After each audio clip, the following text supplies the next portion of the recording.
Hello, everybody. Now, I know this video is kind of late. I apologize. I'm here now, 3 days later. Very, very late. This video is very late, but had to make it. So, yeah, I got to review this. Sean Strickland versus Nazardine Imavov obviously happened this past Saturday.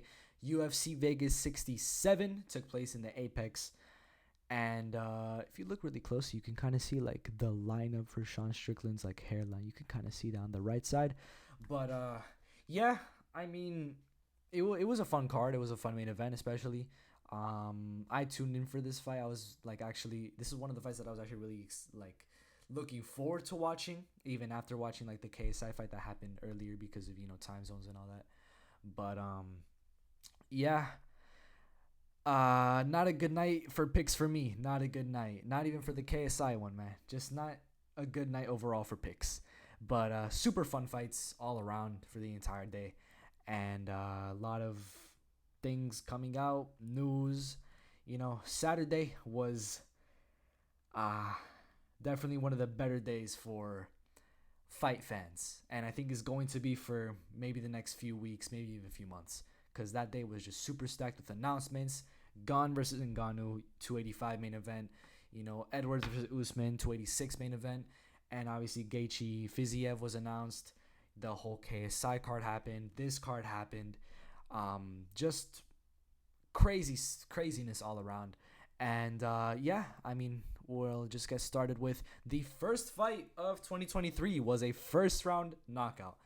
I think that's pretty crazy. I think that's cool. Charles Johnson obviously was the guy that got that robbery win over Zalgis Zumagulov. Came back to fight, turned around back. What am I saying? Came back to fight again pretty quickly. Now getting that first round knockout. It's going to be interesting to see where both of these guys go next in their careers. We move on to Dan Argueta versus Nick Aguirre, where Dan Argueta was able to get a unanimous decision win. Very dominant, as you can see here. Very, very dominant. We move on to a performance of the night bonus, 1 of 4 from Alan Nascimento, who went up against Carlos Hernandez. My bad. Was able to get a first round submission 3 minutes 16 seconds into the round. I was actually gonna place a bet on Nascimento, but I decided for the first card just to put it bets only on the main card for the first 5, and did not go well for me. But yeah, Nascimento got performance of the night. We move on to Mateusz Rebecki versus Nick Fiore.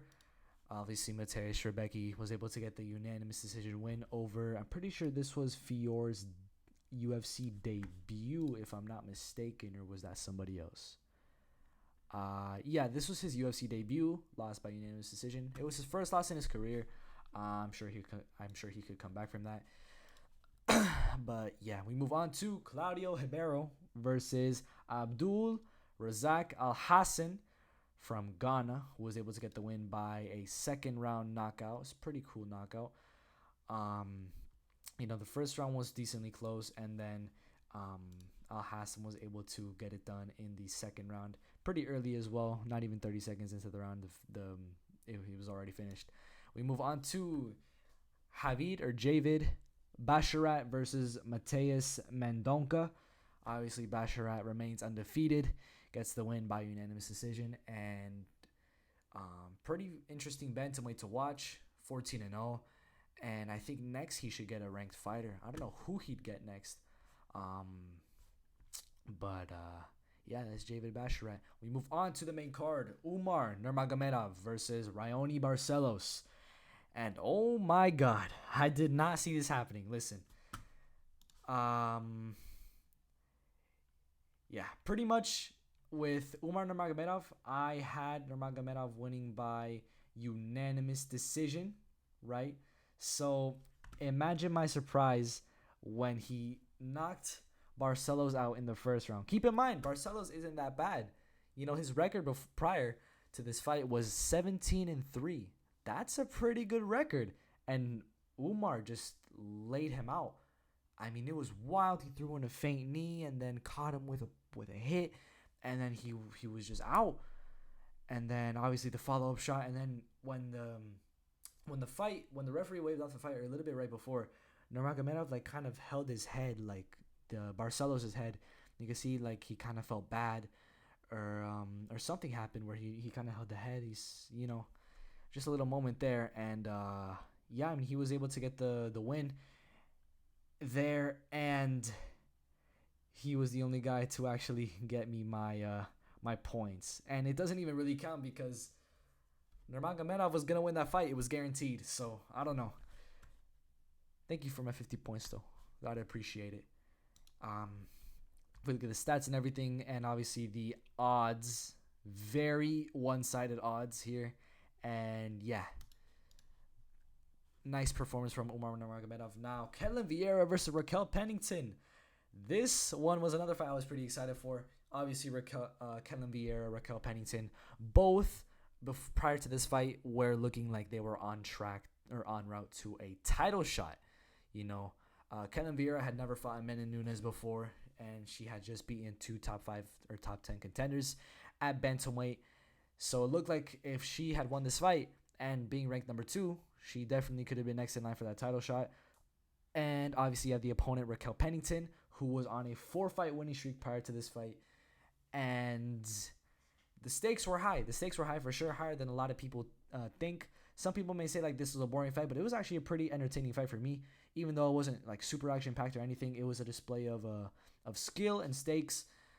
Even if most fans that aren't super diehard fans weren't into it, it was still definitely a fun fight for me. Raquel Pennington definitely showed me that despite her record, she still had good skill. I saw her slipping shots really well. She's good on the feet, and she was able to get the win by split decision.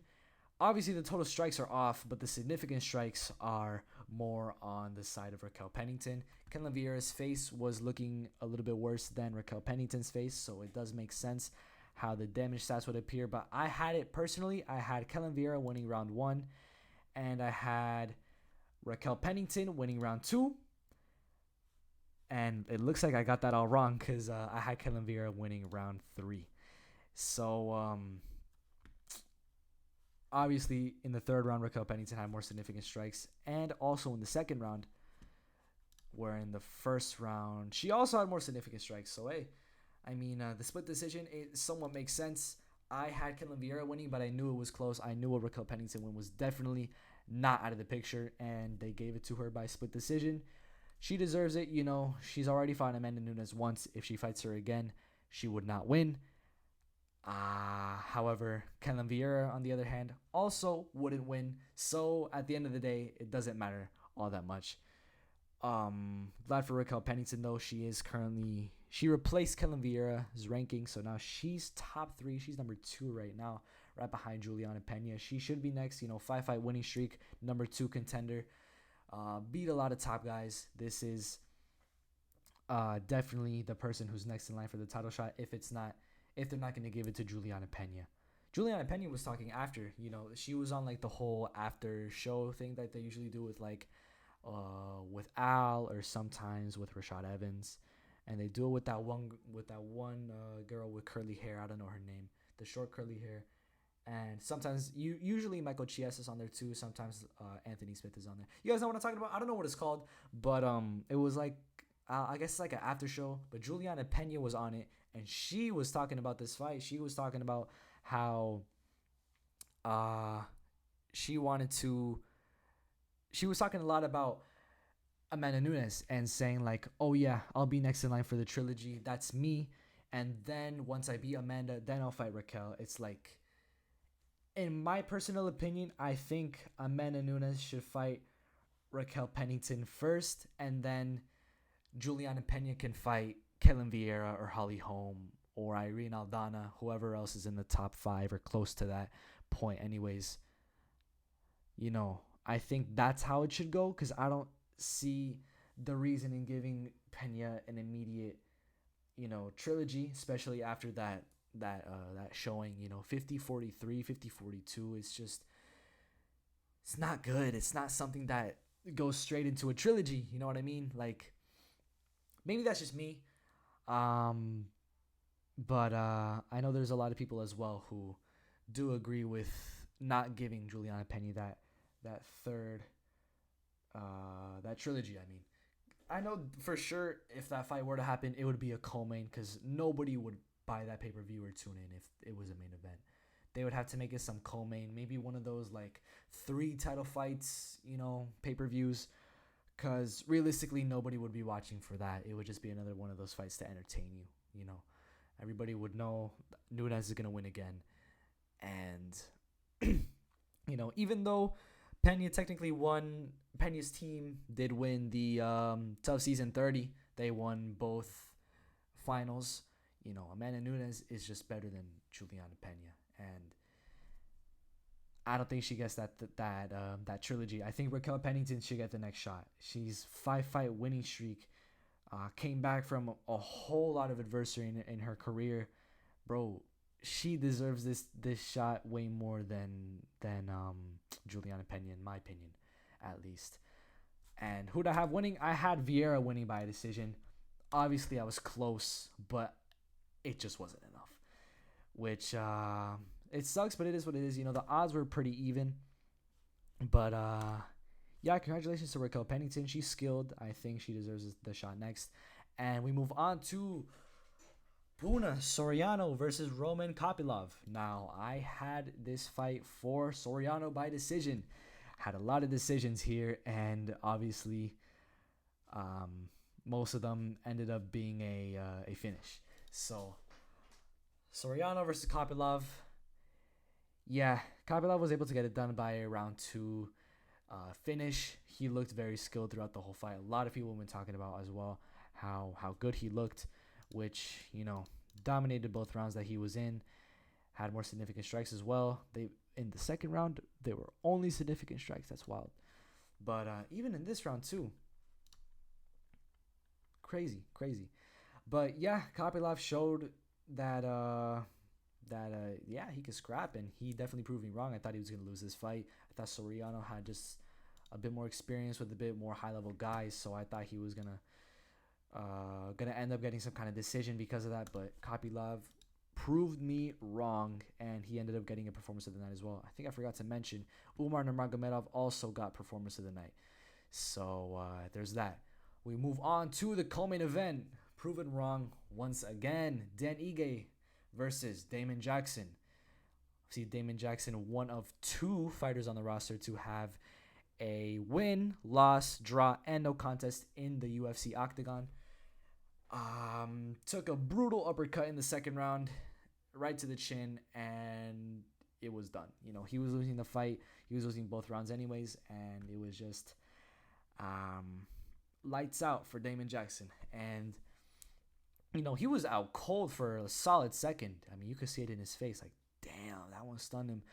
Yeah, Dan Ige just proved us. He didn't even prove that many people wrong. There were a lot of people that knew, Dan Ige is just way too skilled to take this. I, for some reason, saw a future of Dan Ige just falling off, and maybe Damon Jackson being that guy to, contribute to that. But I'm really glad that Dan Ige was able to pull the win off because, a man's career, a man's family, and a man's source of income, this is what he does for a living. This is his life. That is worth way more value than my pick or my prediction for this fighter who was going to win, or my points for Tapology, So, realistically, I'm glad that Dan Ige was able to get the win. He deserved it, and I can't wait to see where he goes next. I'm glad he stays in the rankings, and I hope his career, I hope he does well in his career from now on. Maybe I'll start to put some bets on him in the future. But that was performance of the night as well for Dan Ige. We move on to, this wasn't fight of the night. Which one was fight of the night? Who got fight of the night? There was no fight of the night given. That's wild. Okay, Sean Strickland versus Nasruddin Imavov. Obviously proven wrong once again. Oh yeah, I had Damon Jackson winning by decision. I also had Imavov winning by decision, and guess what happened? He did not win. On 6 days' notice, Sean Strickland was able to outstrike Nasruddin Imavov. I had this fight 49-46 for Sean Strickland. I had him winning the first, second, third, and fourth round, with Nasruddin Imavov slightly, just ever so slightly. Maybe it was a pity give just taking the fifth round, he was able to get a little bit more total strikes and significant strikes. But if you look at the total fight, yeah, this is definitely a Sean Strickland fight. The judges served him well. They gave the man justice, or at least in his eyes, because I thought Cannonier won the fight with Strickland, but now Strickland obviously getting the win by decision, unanimous as well as it should have been. It's definitely nice for Sean Strickland that he stays on top. He stays in the top 10. Honestly, I'm okay with Sean Strickland winning because Sean Strickland is super fun. I think Sean Strickland's the only reason that I really committed to tuning into this fight. But yeah, Sean Strickland, he's super entertaining, super fun. His media days are incredible. I always watch his media days. I'm always looking into what he's saying or whatever. It's always super entertaining with Sean Strickland. I'm glad he got that win, so we keep seeing him. Hopefully in media days or in pay-per-view main cards. Whatever it is, I just want to hear Sean Strickland talk more. This is such a silly guy, I just can't get enough of him. But yeah, obviously round 1 was a slight edge for Sean Strickland. Round 2, pretty even on both the total and significant strikes, but I had it slightly for Sean Strickland. Anyways, round 3 I had it for Sean Strickland as well. Round 4 I also had it for Sean Strickland. I didn't know round 4 was this one-sided. Jesus. Imavov definitely faded in the later rounds, and then round 5, Strickland cooled off. Whereas Imavov, they told him they needed to pick up the pace, so that's how you see how he maybe won the last round, and the possibility of giving him the second round. However, you just cannot give him the first, third, or fourth round, leading to a unanimous decision win for Sean Strickland. I think the closest judges scorecard on that night was 48-47. Still for Sean Strickland. So, yeah. Good win for him there. On 6 days' notice, 10 pounds heavier, he was able to keep his pace and take the fight by unanimous decision. Happy for him. Don't know where Imavov is going to go next. I don't know if they should rebook that Gastelum fight. I don't think it's worth it anymore. They've already had 2 pullouts in the span of almost a year, 10 months. So, who does he fight next? I mean, Dricus is scheduled. Muniz is scheduled. Who else is scheduled? Dolidze is scheduled. Maybe after those fights, Imavov can come back and fight one of those guys.